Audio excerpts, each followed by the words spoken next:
Hey everyone, welcome to TechBase. In today's video, I'm gonna show you how to uninstall Evernote app. So let's get started. First, launch Open Play Store on your mobile device. In the search bar, type in Evernote and perform your search. Tap on Evernote application. To uninstall Evernote app, tap on the uninstall button which is right next to open button. If you are sure, tap on uninstall once again. And this is how you can uninstall Evernote app.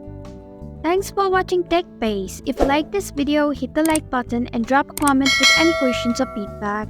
If you are new, subscribe and click the bell icon to stay updated on the future videos.